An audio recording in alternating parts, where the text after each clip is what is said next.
The next thing, I'm going to give you a couple of instructions. What should you actually do? If you're watching this, how do I handle a recession? What do I actually do? Okay, the first thing is you need to increase your income now. Okay, the only thing that will save you during a recession is your ability to generate income. Okay, you can go make it all back with income. If you don't know how to increase your income, you're a sitting duck. You're waiting to get hit. So increase your income now and increase your savings rate now. Those are the two most important things. Make more money today and save more money today. Because again, if we go back to that chart, the top 1%, they save 40% of their gross. You can't save 40% of your gross without making a lot of money. You've got to have the income. Number 3, get rid of wasted expenses and consumer purchases. So we're not buying toys. We're not buying ATVs. We're not buying new furniture. We're not going out on a vacation. We're not doing any of that stuff. We're getting rid of waste and we're avoiding consumer purchases. So we want to lock things down. Okay, we lock things down and we just stack cash and make money. That's all we do. Okay, because we can go buy, like, think about those that are like, but I want to live like life now. If it's a depression, it's going to last 2 years. So I'm saying sacrifice for the next 2 years so that you can make a bunch of money. And then after the 2 years are good, you can go buy all the crap you wanted to buy because you got a bunch of extra money lying around because you made money off a recession. But if you're the guy buying, a brand new car, let's say, or a brand new 4-wheeler, or we'll pick on Alaskans, a brand new snow machine, like, you're going to get hit during the recession and you're going to have this non-performing expense that you can't get out from underneath of. It's going to harm you. Next thing we look at, pay off your easy debts. If you have debts you can get rid of them. Like, just pay them off. You want to get rid of the expense. You want to get rid of the interest accruing. You want to get rid of the weight of that debt bearing down on you before the recession happens. Because if the recession happens and your income drops or your cash flow drops or your assets drop, you don't want to be weighed down to have a negative balance sheet all of a sudden. So get rid of debts. If you can't get rid of them, restructure and refinance them into lower payments. So if you've got a big old debt, figure out how can I lengthen the payment term so that my minimum payment is at least smaller.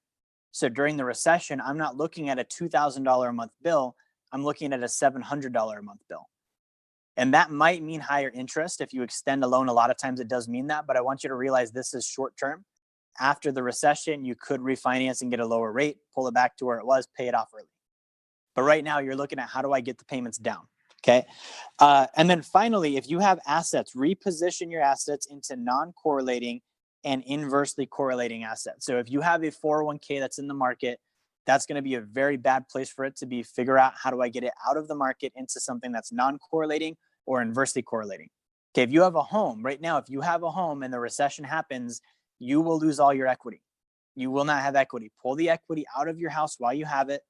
Put it into something that's either non-correlating or inversely correlating so that you can keep it and you can actually grow it. Okay, so you're repositioning that cash, same thing. We went over this last week, 25% in cash. Everything else goes into either bullion, investments, sacred accounts, things that are going to make money for you, right? And then finally, you've got to maintain discipline. Just because you did all this doesn't mean the recession is going to hit tomorrow and it's going to be over really quick. It might be a waiting period. You might get into position and then it might not happen for 8 months, which means for 8 months, you've got to be cool, pushing your income and savings up, not buying crap, handling your debts, and repositioning assets and just chilling and waiting for the opportunity to come. But you're in a good spot now. That's the thing is it could be a 2-year recession. You've got to have patience to wait. And then finally, you stay focused. I want you to realize on this plan, I'm not even going to say 9 out of 10. I'm going to say 10 out of 10 of your friends and family are not going to understand what you're doing. They're not going to be on this plan with you.